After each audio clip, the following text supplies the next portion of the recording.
So yeah, as my friend here said, his name is Eli and I'm Yoni.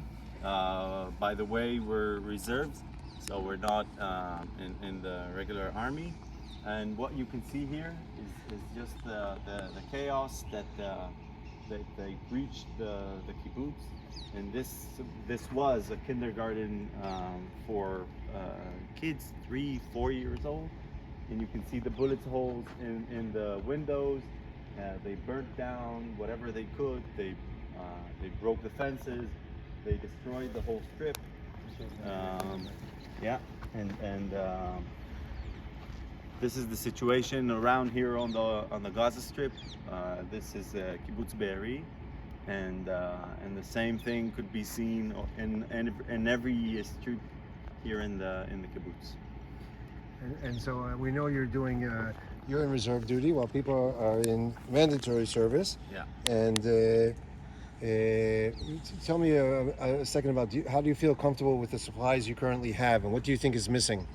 So I think that that's a level of humble people that have the capability to small and large donations. I think that the equipment that we're now missing is mainly safe gear for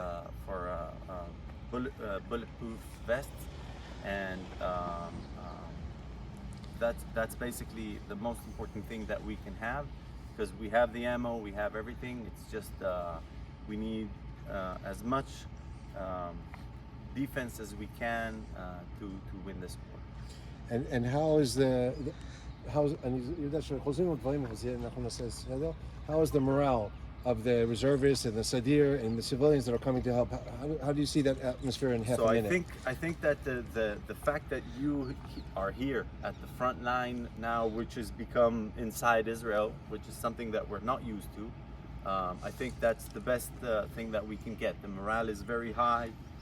We get food and drinks and everything that we can, and I think that our commander said it in the most beautiful way, that it's like an agreement that the civilians just give whatever they can, from ice cream, hamburgers, and everything else, and our job is to fight back and win this war. I think that that's the main thing. And just to be able to explain to people that are less familiar, you're actually reservists that are civilians that were called up, and God willing, when this is over, hopefully Mahel B'Yameinu, you're going to go back to be civilians. So everybody is a civilian, is a soldier as well. Yeah.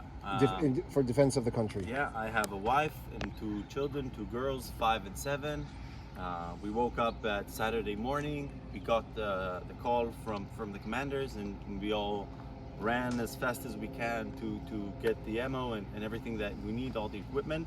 And we're here now.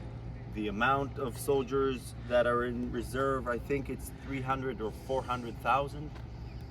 It's amazing. It's an amazing thing that in 4 or 5 hours, everybody was already in equipment with weapons and everything that we need. And yes, of course, the same as you guys, we have jobs. I work for a startup company. When this ends, I need to go back to my job.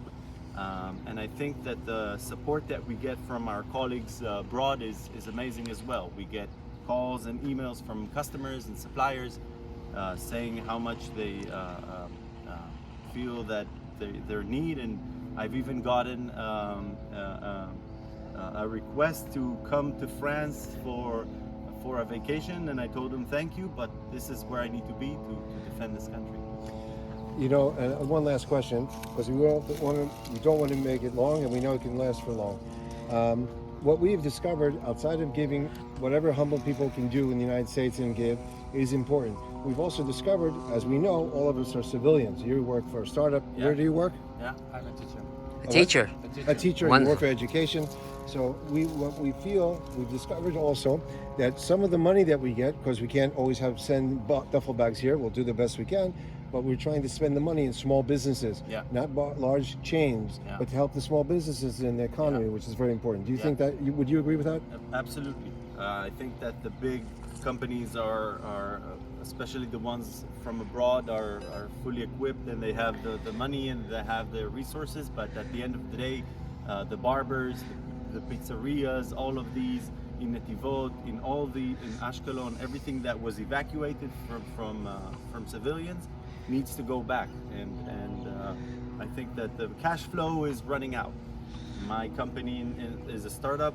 60% of the men are enlisted. Obviously, we cannot run the same company. This has an impact. So invest in Israel. Invest in Israeli companies. As I say, when I worked as an investment bank, you're investing in Israel. You're investing in yourself. Exactly. At the end of the day, all these startup companies, they invest and they bring out new equipment and new technologies that helps us all. Fantastic. Thank you very much, and we appreciate, of course, the service. And my wife is a teacher also, for 2-year-olds and 3-year-olds. And she's a kindergarten teacher. And she's a kindergarten teacher. Yeah. And she's a kindergarten teacher. Yeah. Okay. Thank you. Thank you so much, you guys. I appreciate you taking time out of your busy day, and thank you so much for standing here in the sun with us. I appreciate it. We're going to share this with our friends in America and Arizona, and hopefully get you guys more equipment. Thank you. Thank you. Am Israel. Am Israel Chai.